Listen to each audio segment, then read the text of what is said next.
안녕하세요. 형편없는 시댁을 만나 결국 이혼을 하게 된 30대 이혼녀입니다.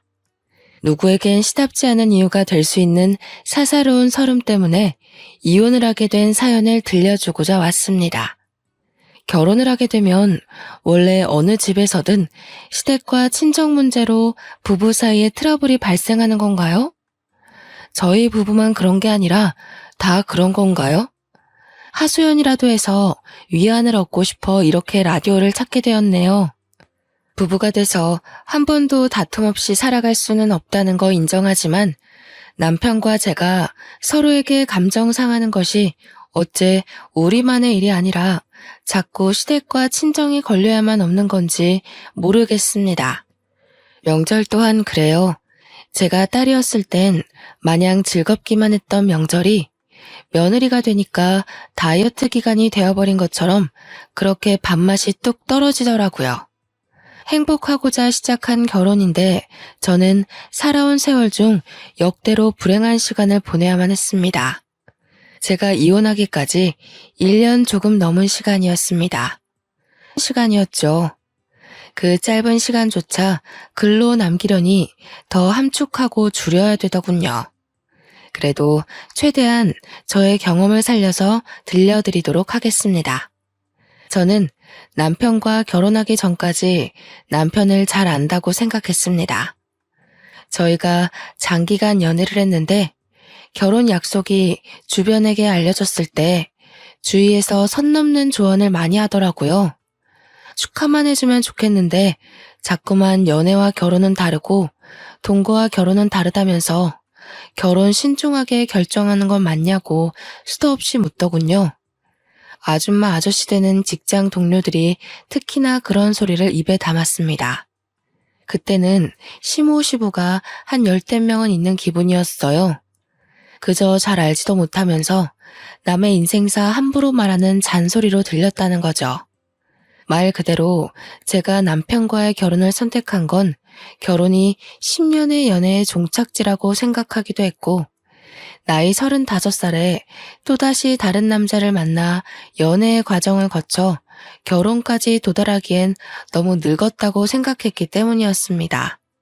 그런데 그렇게 얼렁뚱땅 결혼을 한번 갔다 오고 나니 결혼에는 나이가 중요한 것이 아니라는 걸 지금에서야 깨닫고 있네요. 남편과는 제 첫 직장에서 만나 이어져 온 인연입니다.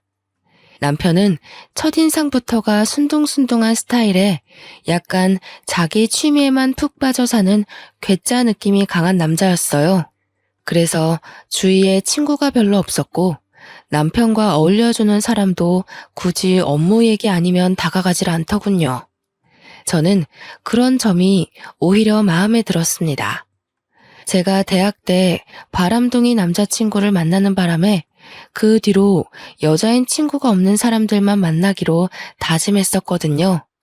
하필 그 시기에 제 눈에 들어온 사람이 바로 남편이었던 거죠. 다른 동료들은 남편이 사회성이 부족해서 사람들과 어울리기 힘든 성격이라고 했지만 저는 그렇게 보지 않았습니다. 제가 말을 하는 걸 좋아하기 때문에 주로 남편에게 제가 먼저 말을 걸면 남편이 대답을 잘해줬어요. 저는 그런 심심찮은 대화 사이에서 남편의 은근한 개그 포인트를 느꼈는데 그래서 완전한 호감으로 마음을 열었던 것 같습니다. 제가 먼저 대시를 해서 이어진 만남이었고 연애 기간 내내 제 기대와 같이 남편은 주위에 여자 없이 저랑만 어울리는 남자친구가 되어주었어요. 10년의 연애 끝에 결혼을 하게 되었을 시점, 제가 남편을 개과천선시켰다고 해도 과언이 아니었는데요. 운두년 같던 사람이 저와 연애를 하면서부터 점차 사람들과 잘 어울리게 된 것도, 신뢰받는 팀장으로 승진된 것도, 상대의 감정을 살피고 적당한 배려를 하게 된 것도 전부 제가 남편을 그렇게 변화시켜 놓은 거였습니다. 원래 남편을 알던 사람들은 남편의 변한 모습을 신기했고 남편은 어딜 가나 여자친구 잘 만났다는 소리를 들었죠. 결혼 신중하게 하라는 소리를 잔뜩 들은 저와는 다르게 말입니다. 남편의 청혼으로 결혼을 하게 된 저는 그야말로 나름 성공적인 결혼을 했다고 생각했습니다. 제가 남편을 변화시켰다고 했잖아요. 그것에 대한 자만이 너무 컸던 탓에 저는 남편에 대해 모르는 것이 없다고 생각했고, 남편을 충분히 제 손맛대로 주무르며 현명하게 잘 살아갈 수 있다고 봤었죠. 그때만 해도 제게 남편이란 존재는 결혼을 해도 괜찮은 수준이 아니라 이 남자 아니면 더 이상 내 결혼은 없다라고 생각했을 정도였습니다. 그리고 결혼을 한다고 하더라도 10년을 연애했는데 뭐가 크게 달라지겠어요. 같은 지붕 아래 살게 되었다는 것만 다르지 연애하던 때와 차이가 없을 거라고 확신했습니다. 그렇게 결혼을 하고 첫 명절이 다가온 시기에 저는 주위 사람들이 왜 그렇게 연애와 결혼이 다르다고 했는지 아주 제대로 느끼게 되었는데요. 왜 명절 때마다 뉴스에 명절 증후군 소식이 여기저기 들려오는지 알 수 있었습니다. 결혼을 하고 첫 설날이 다가오던 때에 저는 남편의 낯선 모습을 마주했어요. 이번 명절에 우리 식구 다 같이 태국 여행 가기로 했어. 장모님한테 이번 명절 방문 못한다고 말씀드려야 될 것 같아. 어? 갑자기 무슨 여행? 나한테 그런 말 없었잖아. 아니, 안 돼. 우리 엄마는 혼자야. 친척들도 다 서울에 살아서 엄마 들여다봐줄 사람도 없단 말이야. 내가 가야 돼. 다음 명절 있잖아. 그때 종일 친정에 있어주면 되지. 이 여행회사 상여금이랑 명절 보너스 덕분에 가는 거라서 이미 호텔까지 싹 다 예약 끝났단 말이야. 이번만 그렇게 해. 친정 방문을 선심 쓰듯 다음 명절로 미루는 남편을 보고 어이가 없었습니다. 심지어 저는 이 사실을 명절 일주일 전에 들었어요. 시댁 전체가 태국 여행을 가기로 했고 저도 그 여행을 따라 나서야 된다고 하는데 왜 당사자인 제게 통보하듯 말해주는 걸까요? 제 동의는 구하지도 않고 멋대로 결정한 남편에게 기분이 상한 것도 상한 거지만 배우자에 대한 예의가 없다고 생각했습니다. 그래도 어쩌겠어요. 이미 일은 벌어졌고 결혼을 한 이상 첫 명절만큼은 며느리로서 시댁과 함께 보내는 게 맞다고 생각했으니 따라갈 수밖에요. 엄마한테 전화해서 미안하다고 여행 마치고 돌아오는 대로 방문하겠다고 하니까 엄마는 흔쾌히 상관없다고 하면서 이번에 이모네가 내려오기로 했다고 걱정 말라네요. 오히려 해외 나가는 제 걱정을 더하면서 조심해서 다녀오라고 했습니다. 저희 엄마가 괜찮을 리 없다는 걸 저는 알아요. 친척들이 매번 와줬던 것도 아니고 그때마다 외동인 저와 엄마 둘이서 명절 음식을 간단히 했고 아빠 차례 지낸 뒤에 소소하게 명절을 즐기면서 살았거든요. 제가 명절에 당연히 갈 거라고 떵떵거려 놓은 탓에 엄마는 아마 친척들에게 전화가 와도 여느 때처럼 저와 같이 명절을 보낼 거라고 말했을 겁니다. 저 포함 사위까지 같이요. 그런데 제가 아예 못 가게 되었잖아요. 진짜 속상하더라고요. 친구들은 제가 명절 음식 준비 안 하고 시댁에 시달리는 것 없이 놀러가서 좋겠다고 부러워했지만 여행도 여행 나름이지 않습니까? 시댁 식구들이라고 하지만 어떻게 보면 저만 동떨어진 구성원이잖아요. 시댁 식구랑도 저는 아직 못 친해졌는데 시댁들만 아는 친척들까지 다들 신이 나서 즐기는 여행이었습니다. 차라리 집에서 음식을 하는 게 나을지도 모른다는 생각했을 정도로 저는 여행 내내 피곤하기만 했어요. 같이 가는 대상들이 누군지에 따라 여행도 추억이 될 수가 있고 경험이 될 수도 있더라고요. 제게 시댁들과의 첫 여행은 앞으로 살아가는데 큰 미천이 될 경험이 된 듯 싶네요. 다른 애 있는 가정들이라 저랑 남편만 신혼이었거든요. 그 때문에 모두가 자유롭게 놀고 즐기는 걸 저희 부부는 시부모 모시는 효도 여행을 해야만 했습니다. 시모는 또 땀이 얼마나 많은지 태국에서 삼켜 죽겠다고 엄청 징징거리더라고요. 남편은 시부 데리고 남자끼리 오붓하게 부자 여행 즐기고 싶다고 하는데 그럼 시모는 빼도 박도 못하게 제가 모셔야 되는 거잖아요. 여행은 고작 3박 4일이었는데 그 3박 4일 동안 시모의 투덜거림에 시달렸더니 한 달은 죽치고 고생하다 온 기분이더군요. 예, 새아가. 이 집에 직원 좀 콜해서 샴푸 새 걸로 바꿔놓으라고 좀 해. 태국이 위생 안 좋기로 말이 많더라고. 이 샴푸나 바디워시에 무슨 짓을 했을 줄 알고 쓰겠니? 어머님, 원래 여행은 그런 거예요. 제가 보기엔 깔끔하고 멀쩡한데 왜 그러세요? 그렇게 위생이 걱정되시면 다른 나라로 여행 오면 안 되지 않을까요? 너 지금 나한테 가르치는 거니? 하여간 요즘 것들은 말대답이 많아서야. 됐다. 그냥 내가 가져온 핀으로 씻던가 해야지. 시모는 저와 같이 다니는 내내 모든 것에 불평하고 불만만 얘기하는 사람이었습니다. 친구가 그렇게 툴툴거려도 한 대 쥐어받고 싶지 않습니까? 그런데 시모가 그러니 어쩌지도 못하고 그저 참아야만 했거든요. 이게 무슨 여행이에요? 시모는 비행기 자리까지 제 고막에 피가 나도록 시시콜콜 불평을 늘어놓았습니다. 집으로 귀가한 그날 저는 남편 앞에서 표정을 썩히며 다신 시댁이랑 여행 못 가겠다고 이제 명절 때 여행 약속 잡지 말라고 엄포를 놓았습니다. 그리고 다음날 친정에 가서 하룻밤 자고 오자고 했어요.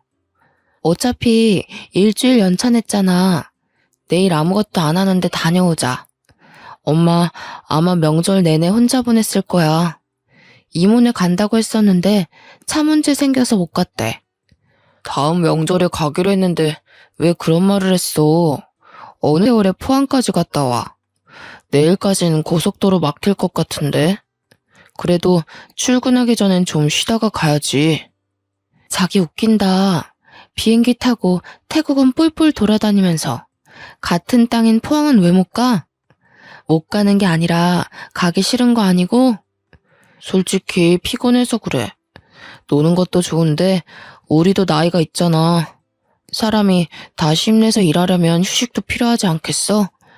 또 상여금 받으면 그땐 장모님 모시고 갔다 오면 되니까. 제 말을 듣는 둥 마는 둥 하면서 피곤하다고 사우나 다녀오겠다는 남편은 끝까지 친정 가겠다는 말에 확신을 안 주고 나가버렸습니다. 더럽고 치사해서 더 말하기 싫을 만큼 서운함을 느꼈어요. 한국으로 귀국하기 전 친정엄마한테 다음날 간다고 미리 말도 해놨었거든요. 엄마를 2번 실망시킬 수도 없고 실망 주고 싶지 않았던 저는 결국 저 혼자라도 가야겠다고 생각을 했습니다. 다음날 아침부터 친정 가려고 짐을 싸고 있는데 남편이 저더러 어디 가냐고 묻는 겁니다. 처음으로 남편의 목소리가 듣기 싫더라고요. 미운 점이 보이니까 발소리 내는 것마저 싫어서 남편을 쳐다보지도 않고 대답했어요. 친정 간다고 하니까 남편이 한숨을 푹 내쉬면서 저보고 왜 이렇게 고집 부리냐고 하는 거 있죠. 자기 혼자 내려가면 장모님이 날 뭐라고 생각하겠어. 우리 어제 이미 이 얘기는 마무리한 거 아니었어? 뭘 뭐라고 생각해. 시댁은 태국 여행 보내주고 처가에는 문자 한 통 덜렁 남기는 인정머리 없는 사위라고 생각하겠지. 우리가 언제 얘기를 끝냈어? 일방적으로 자기 말만 하고 나가버린 사람이. 뭐 하자는 거야 지금? 우리 식구만 여행 갔다고 시위하는 거야? 장모님 입장에선 오히려 딸이 명절 음식 때문에 고생 안 해서 고마워하실 텐데. 남들은 제발 시댁이 여행 좀 갔으면 좋겠다고 하는데 여보는 뭐가 그렇게 불만이야? 그래서 내가 여행 내내 즐거웠어? 어머님이랑 한방 쓰면서 3박 4일 동안 내가 뭘 했는 줄 알아? 어머님 뒤치다꺼리만 했어. 남의 엄마 뒤치다꺼리 하는 게 어디 보통 일인 줄 알아? 다들 어머님 맞기 싫으니까 나한테 떠민 거면서 오히려 나한테 대접을 해줘야 되는 거 아니야? 뭐? 뒤치다꺼리? 너 지금 말 다 했냐? 엄마가 평소 잔말이 많아서 그렇지. 그렇다고 그걸 며느리 입장에서 욕을 해? 그것도 내 앞에서? 왜? 너희 엄마 함부로 얘기하니까 화나니? 네 엄마 중요한 건 알면 내 엄마가 중요한 건 왜 몰라? 네가 사위라면 적어도 우리 엄마한테 성의는 보여줬어야 되는 거 아니야? 결혼하고 첫 명절이야. 나만 시댁에 잘 보여야 돼? 당신이야말로 얼마나 우리 집을 얕봤으면 감히 내 앞에서 처가를 무시해? 서운한 마음에 말이 억세게 나갔는데 남편이 그것에 화가 났는지 제가 짐 싸고 있는 가방을 발로 뻥 차버리더군요. 그러면서 친정 가주면 될 거 아니냐고 언성을 높이면서 옷만 갈아입고 나오라고 하는 겁니다. 저랑 남편은 대화 한마디도 안 하고 몇 시간을 달려 친정으로 갔습니다. 엄마는 내내 피곤할 텐데 안 와도 된다고 했지만 저희가 막상 도착하니 너무 기쁜 표정으로 반겨주더라고요. 그래도 남편은 엄마 앞이라고 나름 사위 노릇은 했습니다. 길에 소고기를 사서 엄마한테 선물로 주었죠. 같이 후하게 식사를 하고 당연히 하룻밤 자고 가려고 엄마가 마련해준 방에 들어갔는데 남편한테 시댁에서 전화가 오더라고요. 옆에 있던 저는 방 안이 조용하니까 통화를 다 들을 수 있었습니다. 내가 못 산다. 그래서 그 먼 거리를 갔단 말이야? 새아기는 생각이 있는 거니 없는 거니? 해외에서 많은 식구들 인도하느라 애쓴 너를 기어이 끌고 나간 거냐? 당장 새아기 바꿔봐라. 그냥 남편이 알아서 해결했으면 좋겠다고 생각했는데 남편은 꼬박 제게 전화를 넘기더라고요. 여보세요 한마디 하자마자 시모의 카랑카랑한 목소리가 울렸고 이미 남편 통화할 때 엿들었던 내용을 고스란히 다시 들었습니다. 저는 당연히 명절이니까 내 부모님을 찾은 건데 그게 이렇게 욕까지 먹어가면서 스트레스 받고 죄지는 기분을 느껴야 하는 건지 순간 서럽더라고요. 시모가 잔소리 끝나고 알겠냐고 재차 확인하는 말에 저는 화가 나고 눈물 나고 짜증나서 대답도 안 하고 냅다 끊어버렸습니다. 그렇게 집으로 돌아갔는데 남편이 시댁에서 저를 불렀다고 저녁에 같이 시댁에 가자는 거 아니겠어요? 싫다고 했더니 남편이 자기 부모님이 마음 상했다는 걸 구구절절 설명하는데 속이 꽉 막히는 것 같고 더는 듣기 싫었습니다. 그래서 남편 말도 무시하고 시댁을 나몰라라 했더니 한동안 잠잠하다가 어느 날 퇴근하고 귀가했는데 시모가 신혼집에 떡하니 앉아 기다리고 있지 뭡니까. 저를 보는 눈빛이 곱지 않길래 그 눈만 봐도 피곤하고 숨이 막히더군요. 다른 집 며느리들은 음식하기 싫어서 일부러라도 시댁 여행 보내주고 그러는데 넌 뭐가 불만이라서 우리 아들을 구워 삶았니? 내 말 듣기 싫다고 전화기까지 팩 끊어버리고 물어보시니까 솔직하게 말씀드릴게요. 어머님도 아버님한테 시집 가신 거잖아요. 아버님이 어머님 친정은 찾지도 않고 시댁만 챙기면 서운하지 않겠어요? 아버님은 사위 노릇 안 하면서 어머님한테 며느리 노릇 강요한 적 정말 없었어요? 어머님도 시댁살이 겪어봐서 알 거 아니에요? 솔직히 다 여자들 기싸움 때문에 생긴 문화잖아요. 제 말에 시모는 잠깐 흠칫하는 것 같았습니다. 하긴 시부 성격이 꽤 가부장적이던데 차별을 안 당했을 리 없었을 겁니다. 그럼에도 금세 표정 관리하던 시모는 저한테 떳떳하게 주장하더군요. 남편이란 건 당연히 모셔야 되는 존재다. 나 때는 그게 당연했던 때였어. 그러니 내가 시댁 사람들한테 한 소리 듣는 것도 당연하다고 생각했어. 너처럼 불만 품고 대드는 짓은 안 했단 말이다. 내가 친히 걸음해서 경고했으니 앞으로 어찌하나 단단히 지켜볼 거야. 시모는 제게 또 다른 말대답을 들을까봐 자기 할 말만 줄줄줄 말을 하고 불이 나게 신혼집을 떠났습니다. 피곤한 상대 앞에서 자기 할 말만 하고 도망가 버리는 건 남편 하는 짓과 똑같더라고요. 제 결혼이 불행의 길을 걸을 수밖에 없다는 건 이때부터 눈치를 챘어야 했던 겁니다. 남편과 다툼을 해본 건 당시 명절이 처음이었는데요.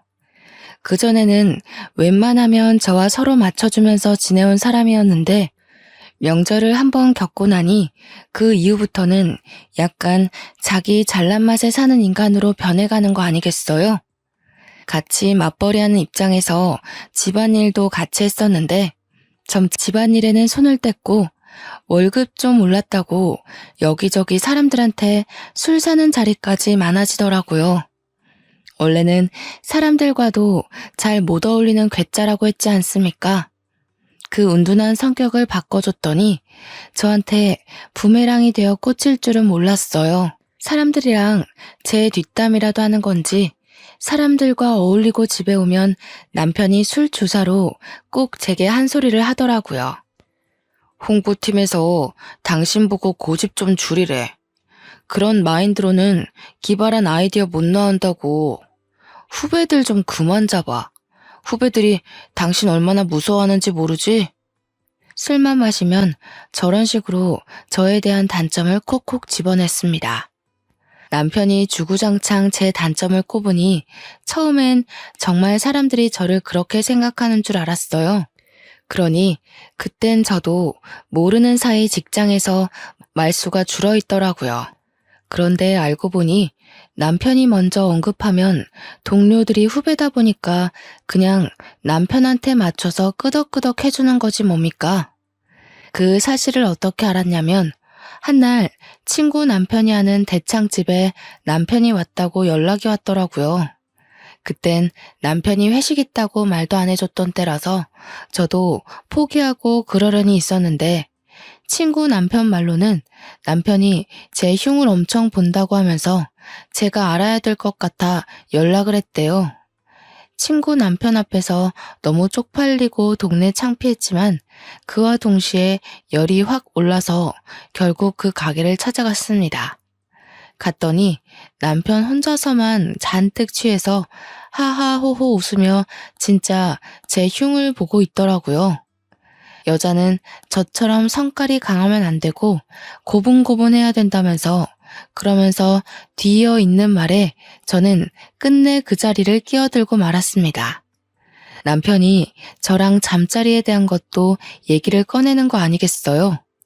아무리 술 취했다고 해도 할 말 못할 말은 구분해야죠. 구분 못할 정도로 마시면 그건 짐승이잖아요. 저는 친구 남편한테 술값 2배로 계산하겠다고 하고 술을 꺼내서 뚜껑을 땄습니다. 남편 머리 위에 2병이나 콸콸 쳐부어 버렸어요. 그제서야 동료 후배들은 저를 알아보고 인사를 했고 남편은 소리를 지르면서 허우적거리다가 나자빠졌네요. 다들 잘 보고 가서 꼭 소문 좀 내줘요. 김 팀장님이랑 회식했는데 배우자 흉 보다가 개꼴났다고요.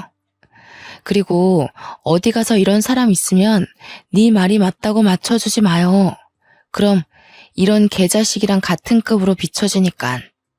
그만 가봐도 좋다는 제 말에 동료 후배들은 후다닥 달아났습니다. 겨우 중심 잡고 일어난 남편은 저를 알아보더니 무작정 삿대질을 하더군요. 그걸 제가 다시 싸대기 날려 넘어뜨렸어요. 이런 식으로 다른 사람 앞에서 개망신 당할 거면 내 얘기 좀 하지 말아줄래? 당신 와이프라는 거 숨기고 싶거든. 고작 이런 모습 보여주려고 나한테 청혼했니?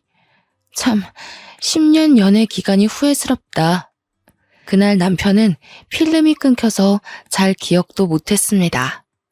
저더러 혹시 회식 장소에 온 적 있냐길래 제가 그냥 나 몰라라 하면서 내뺐더니 그걸 그대로 믿더라고요.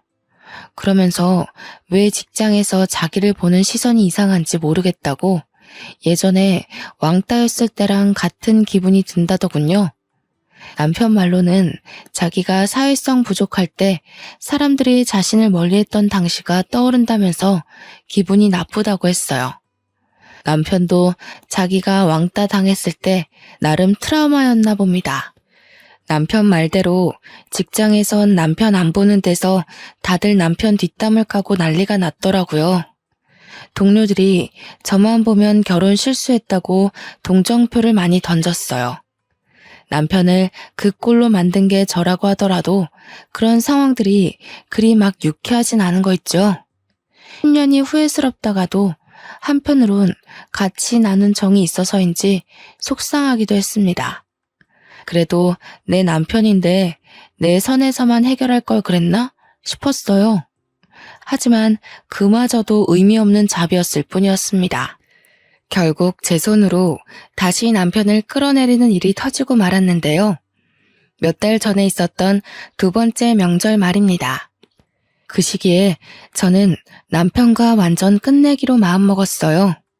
설날에 시댁의 해외여행으로 제게 실망을 안겨줬던 남편은 제 경고도 잊고서 추석마저도 시댁 주도하에 제주도 여행을 예약해버린 겁니다. 그렇다는 말은 또 친정에 안 갈 거라는 뜻 아니겠습니까? 내가 이런 식으로 하지 말라고 했잖아. 내 말 무시해? 우리 엄마 무시하는 거야? 나 이번엔 절대 안 가. 당신이 저지른 일이니까 나한테 뭐든 기대하지 마. 엄마 아빠가 명절에 여행 가는 게 좋다고 하는데 어떡해. 자식된 도리로서 부모님한테 효도 좀 할 수 있는 거잖아. 자기야말로 왜 그렇게 내 마음을 몰라? 그러니까 당신 효도를 내가 왜 같이 해야 되냐고. 내 의사는 묻지도 않고 당신은 시댁 식구들 앞에서 의견이라는 게 없어? 적어도 나랑 의논해보겠다고 얘기했어야 되는 거 아니야? 어떻게 똑같은 실수를 두 번이나 할 수가 있어. 네가 이렇게 만들었잖아. 내가 당신 하라는 대로 살다 보니까 가족 말도 어련히 들어야 된다고 생각하게 된 거지. 왜 이제 와서 나더러 남의 말 듣지를 말래? 내가 줏대 없이 흔들리고 마음대로 결정하라고 알려줬어? 그랬으면 당신 지금 팀장 자리도 못 올라갔겠지. 아, 됐어. 말하기도 피곤해. 당신이 당신 부모님한테 효도하는 거 내버려 둘 테니까 당신도 내가 내 부모님 챙기는 거 신경 꺼. 야, 그럼 우리 엄마는 누가 모셔? 다른 집 여자들은 다 애 있단 말이야. 엄마는 벌써 너랑 간다고 생각하고 있는데. 네가 모셔. 네가 자식이잖아. 나도 내 엄마 있어. 내가 왜 네 엄마 모시느라 우리 엄마를 혼자 내버려둬야 되는데? 그리고 저는 그날 새벽 남편이 자고 있는 몰래 짐을 챙겨 친정으로 갔습니다. 혼자 갔는데 엄마가 안 자고 기다리고 있더라고요. 내려가는 길에 이미 사정을 얘기해놨기에 저는 도착해서 엄마한테 혼자 와서 미안하다고 사과를 했어요. 엄마는 오히려 늦은 새벽에 온다고 고생했다며 따뜻한 이부자리를 마련해 줬습니다.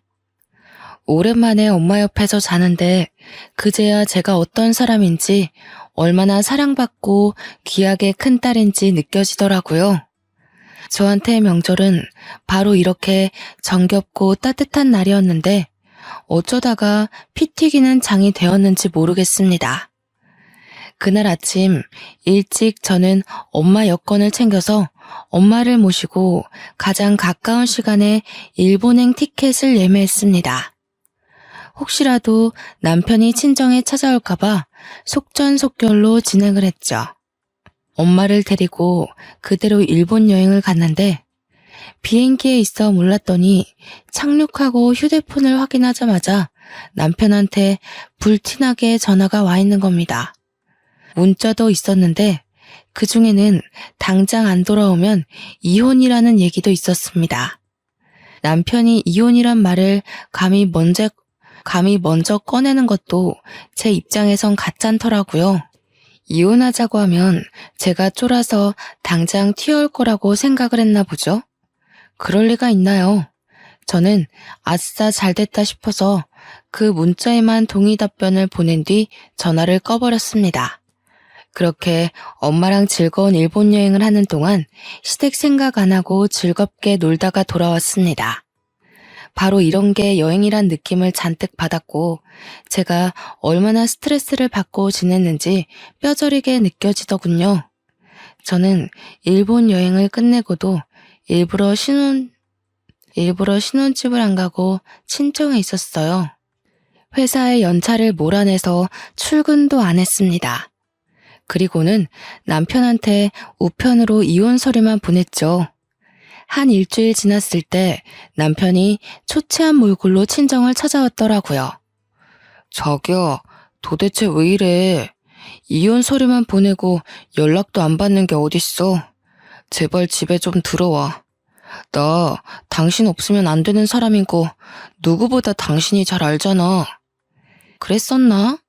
결혼하자마자 얼굴색 바뀌면서 당신 입맛대로 살길래 이미 당신한테 나는 아무것도 아닌 줄 알았는데 먼저 이혼 얘기 꺼낸 사람이 갑자기 왜 아쉬운 척이래?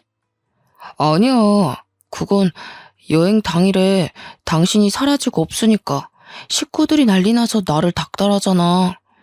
이혼, 그건 홧김에 한 소리였지. 절대 진심 아니야.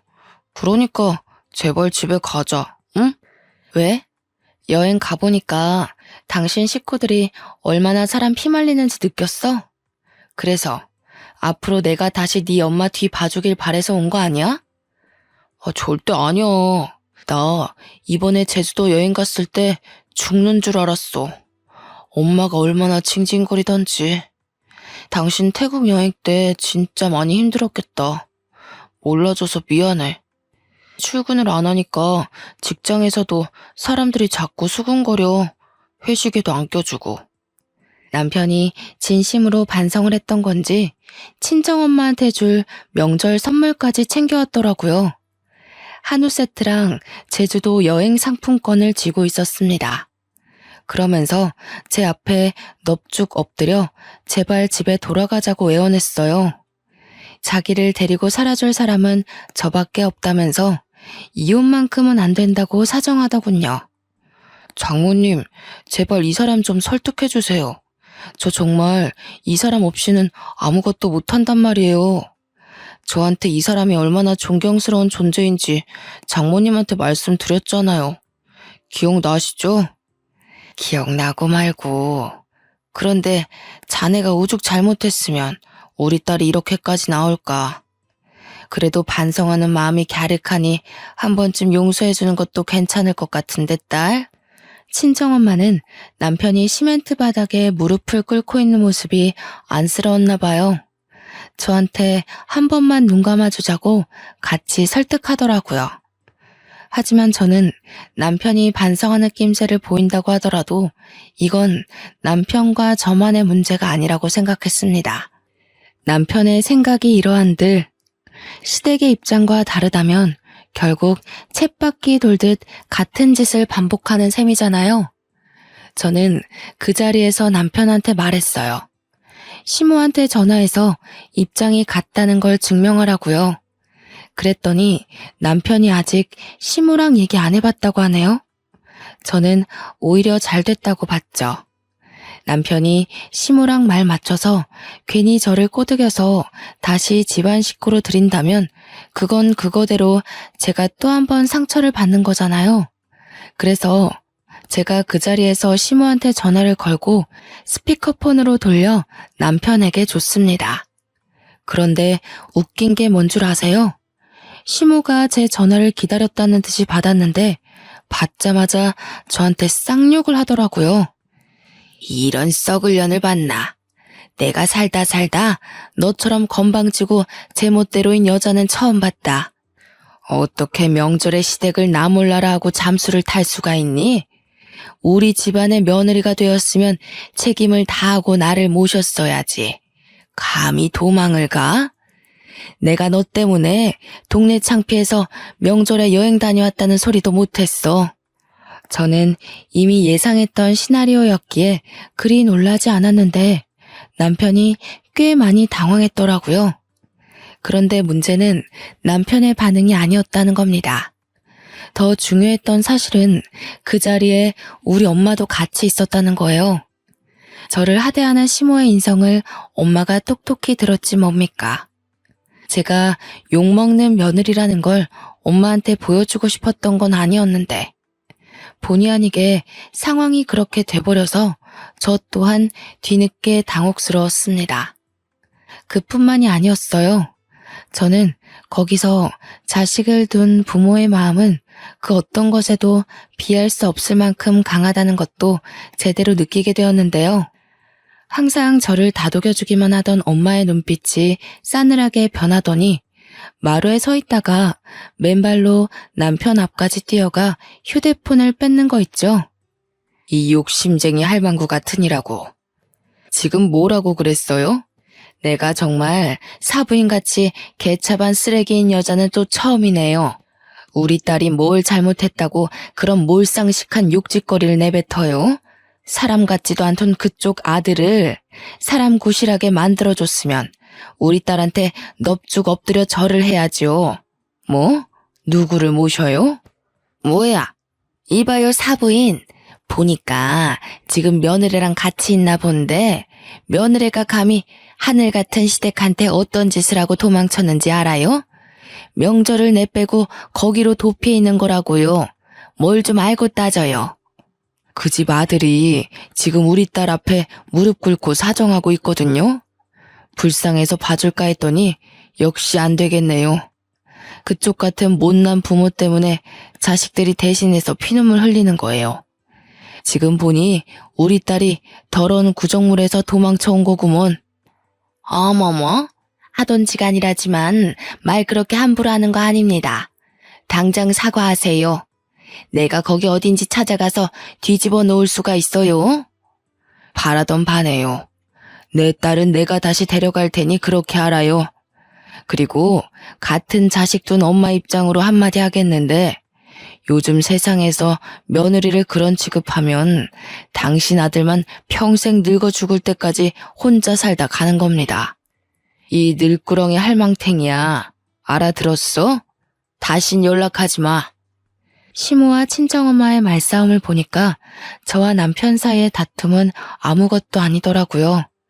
그렇게 끊긴 전화는 두세 번 더 왔지만 그때마다 엄마가 전화를 받아서 대차게 욕을 해주고 끊기를 반복했습니다.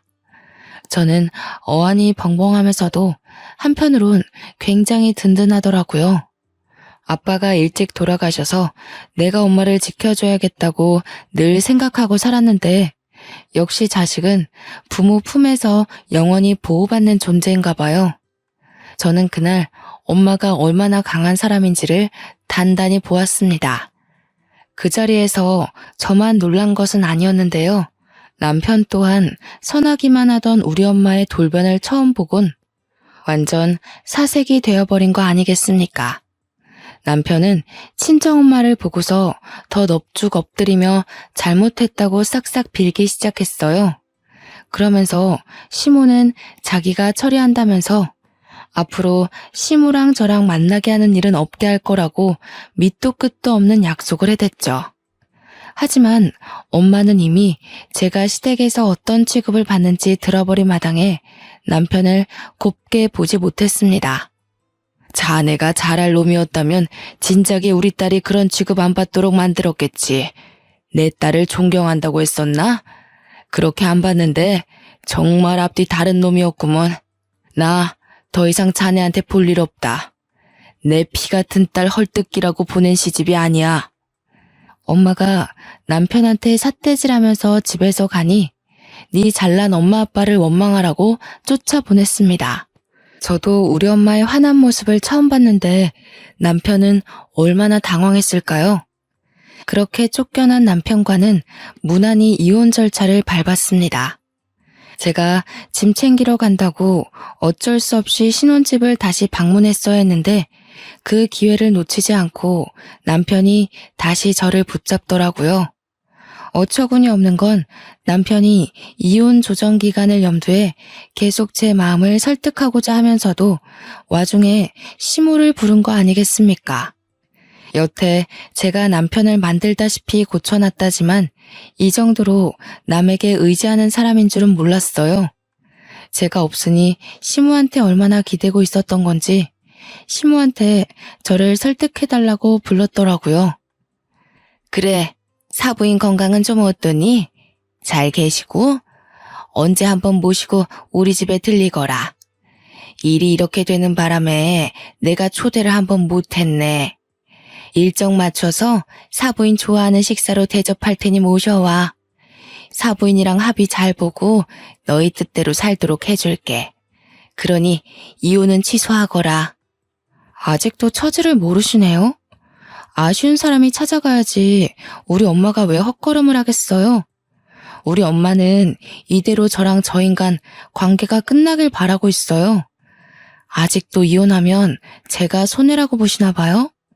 남 걱정할 때가 아닐 텐데요. 저 인간이 직급 승진할 수 있었던 거 다 제 덕이에요. 남편 말로는 시모가 사과하러 온다고 하길래 어떻게 사과를 하나 살짝 궁금했는데 사과는커녕 끝까지 자존심 안 굽히려고 고개 빳빳이 들고 있는 꼴을 보니 굳이 제가 용서할 필요는 없겠더라고요. 그렇게 저는 시댁이 채운 쇠고랑에서 완전히 벗어날 수 있었습니다. 전 남편이랑은 같은 회사니까 어쩔 수 없이 마주쳤는데요. 전 남편이 회사에서 저를 피해 다니더라고요. 삐친 건지 토라진 건지 그런 건 모르겠고 한 번씩 저한테 실수인 척 커피를 쏟는 거 아니겠어요? 유치한 보복인 거 알지만 그게 계속 반복되니까 화가 나대요. 그래서 저는 전 남편의 쓰레기 같았던 행동들을 동료들에게 그대로 소문내고 다녔습니다. 원래 그랬던 것처럼 또다시 사내에서 왕따 한번 실컷 당해보라는 뜻으로요. 소문이란 건 제가 적당한 화제거리만 던져줘도 알아서 발이 달려 널리 퍼지더라고요. 심지어 과장이 조금씩 더해지더니 최근에 우연히 들은 소문은 제가 알고 있는 전 남편 이미지보다 훨씬 더 개쓰레기가 되어 있었습니다. 처음엔 다들 제 의견을 들을 때면 전 남편이 그렇게까지 이기적이고 배우자의 소중함을 모르는 사람인 줄은 몰랐대요. 그래서 더 충격이라 소문이 더럽게 퍼졌나 봐요.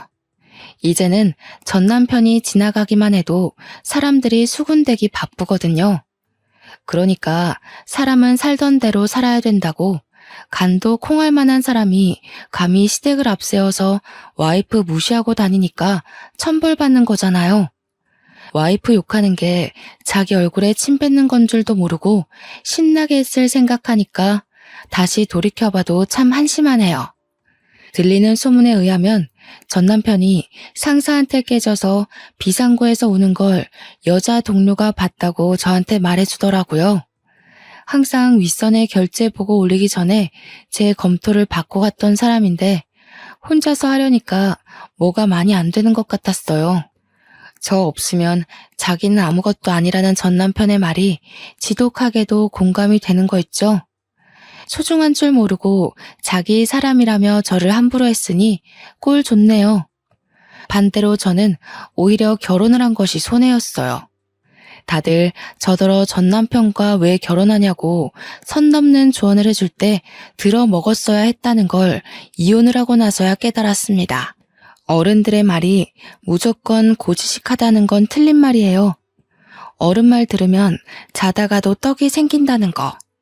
그거 모른 척 외면하고 결혼을 진행시켰다가 제가 눈물 나게 혼쭐났잖아요. 시댁이 아무리 잘나면 뭐합니까? 제가 소중히 여기고 사랑하는 친정을 감히 무시하고 깔보는 시댁이라면 당연히 없는 게 낫죠. 이혼을 하고 난 뒤에야 더 상쾌한 날을 보내고 있는 저는 나이 때문에 결혼해야만 한다는 압박에 스스로를 가두지 않고 자유롭게 마음을 열고서 인연을 만나는 중입니다. 새로운 인연이 닿다 보면 언젠가 제게 알맞은 남자가 나타나지 않을까 기대도 하고 있어요. 대신 다시는 사람을 고쳐 쓰진 않고 있는 그대로의 인품을 보겠다고 다짐을 하면서요. 전 남편과 10년을 만났으니 과거를 되돌아볼 때마다 어쩔 수 없이 전 남편을 떠올려야 할 거예요. 세월 앞에 장사 없는 거 아는데 세월도 뼈아픈 경험을 잊게는 못해주는 것 같아요. 세월 헛되어 보냈다는 생각도 들지만 그래도 한편으론 정말 귀한 경험을 하지 않았나 싶습니다. 전 남편 같은 사람 덕분에 만남의 기간이 사람과의 관계의 필수적인 요인은 아니라는 걸 깨우쳤잖아요. 늦은 나이에 결혼했기 때문에 그만큼 사람을 잘 알고 결혼했다고 생각했는데 사람이란 건 어쩔 수 없이 실수를 할 수밖에 없는 존재라는 것도 알았어요. 세상에 완벽한 사람은 없고 저 또한 미숙한 성인일 뿐이라는 것도요. 제 나이가 40, 50이 되면 어떻습니까? 더 이상은 나이에 쫓겨서 제 인생을 버리는 식으로 결혼을 하고 싶진 않네요. 주변인의 눈치에 줏대 없이 흔들리는 것도 문제지만 저처럼 주변이 조언을 잔소리로 듣고 귀를 닫아버리는 것 또한 문제가 아닌가 싶습니다. 저도 이번 계기에 제 자신의 헐랭이 같았던 태도를 좀 되돌아볼 수 있었어요. 제 자신을 위해서라도 필요한 조언을 걸러 들을 수 있는 길을 길러야겠다고요. 여러분들은 어떠신가요? 주변인 말 안 듣고 내 입장 밀고 나갔다가 실패를 하신 적은 없나요? 저보다 더 훌륭한 경험을 하신 분들 많을 거라 생각합니다. 그 모든 것들이 청취자분들의 발목을 잡는 게 아니라 미천이 되는 경험이었으면 좋겠네요. 제가 준비한 사연은 여기까지입니다. 비록 제 사연의 결말은 이혼이지만 제겐 이혼녀라는 것이 꼬리표가 아니라 삶의 고충을 이겨냈다는 머리표라는 것을 자랑스럽게 말씀드리고 싶어요. 긴 사연이었습니다. 들어주셔서 너무 감사합니다.